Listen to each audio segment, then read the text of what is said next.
A lot of companies want our data, but do we realize just how much they already have? Social media, search engines, fast food apps, everyone seems to be keeping tabs on the tabs that you open. They're even using data we don't realize that we're giving them. Like just the other day, I noticed that Apple Maps offered me 2 routes to a place I frequent. It suggested my preferred route, which is something I never told it. It just learned that by having location services on while I move about my day. So it should be no surprise that trends are up regarding the topic of owning our personal data. People want to own physical copies of their games, movies, music, host a local LLM, or even own a NAS. All these and more point to a real desire to get away from the data mining of big tech. And the free services that you and I use every day for our tech isn't free just because it doesn't cost us money, because they cost us something else: our privacy, the ownership of the very things that make us us, our thoughts, our preferences, our ideas, our curiosities, and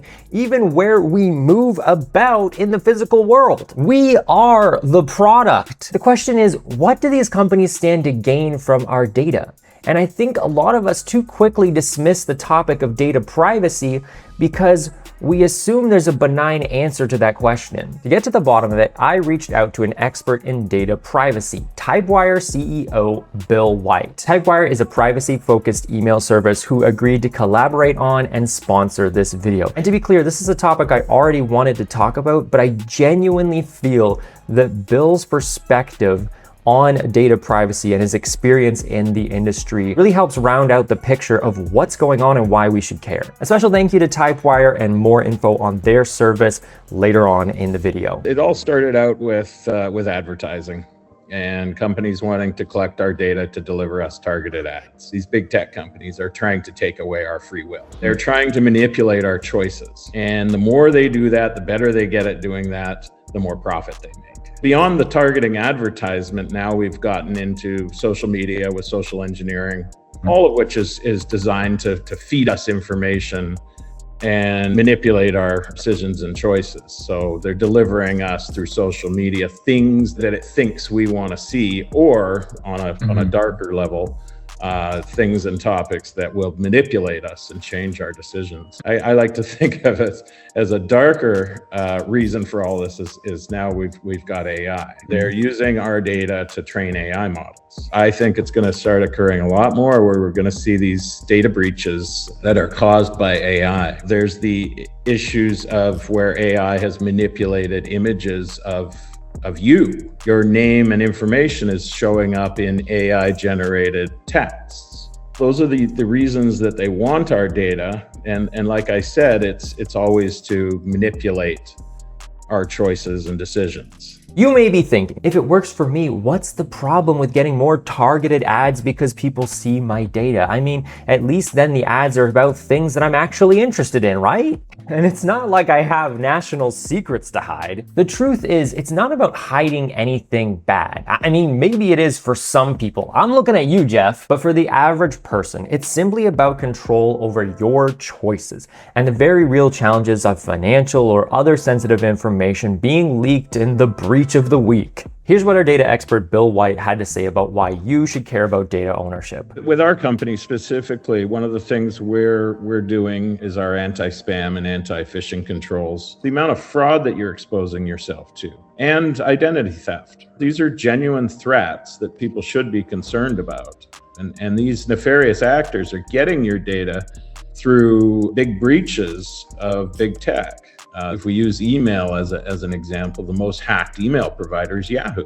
If you use Yahoo and you have your personal information there, that's been breached many times. And there's a treasure trove of information about you a bad actor can use to then deliver these highly sophisticated junk and phishing and spam emails to you and try and get you to click links. But how can we know these companies who have data privacy as a selling point are actually telling us the truth? After all, if we're getting burned by the big tech giants in Silicon Valley, what reason do we have to trust other tech companies with the solution? Here's what Bill had to say about how to test if a full stack developer is being honest or just being a full stack of lies. You need to review the company's privacy policy first. Read it through in detail.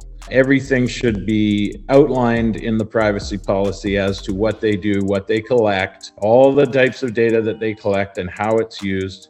And in addition, how it's not used. They should be very clear in these privacy policies that, hey, we don't use your data to do A, B, C, D, and E. The most important part to look for is most companies like ours, we don't process credit cards. Do they share the data with a credit card processor? You should also find in that policy specifics about your right to request deletion of your data, and how and when that occurs. You should see that outlined in the data, but beyond that, basically nothing else if you want complete privacy. Email for most of us is the communications crossroad for our digital life. Whether or not you send full manuscript length emails or simply use email to create logins for other services, taking back the title deed to your digital footprint starts with email, but it doesn't end there. So what other safeguards do experts recommend? The number one is move yourself away from any free services if possible, because as you stated earlier, you're the product to a company that's providing you a free service. They have to monetize you in some way to make a profit, to provide the services. And that is by selling your data. A lot of people still don't do is enable multi-factor authentication and change your passwords regularly. A lot of apps on their phone, for instance, that they don't use, just get rid of them, delete them. If it's a service, log into that account and delete your data. Delete the account if you can. If you can't, reach out to the support for that product and request deletion of your data so that your data is not floating around on the internet. Final, I guess, that I would recommend is try to cut back on your social media use, because every time you're making a click in any social media platform, you're basically sharing information about yourself and putting more out there. Your data ownership is your right, and you should retain the right to choose to just give it all away to Google if that's what you want. After all, raisins in cookies is a freedom that people have to choose. I think it's an affront to all that is good in the world, but I will defend your freedom to choose that. Just as much, we should still retain the choice to keep our data on our own terms. That's where I'm grateful for companies like Typewire and for Bill taking the time to talk with me on this subject. If you want to choose to say no to big tech and take back ownership of your data, use the link in the description below to sign up to Typewire. And let me turn this question back to you. Have you taken strides to take back your privacy? Or do you feel the ship has sailed way too far out of the harbor for that to even matter anymore? Let me know in the comments below. And hey, if you liked this video, why don't you check out the video where I argue against the piracy mantra that says if buying isn't owning, then piracy isn't stealing, and how I think we contributed in part to the decline in availability of physical media. Link in the description. Catch you in the next one. Peace.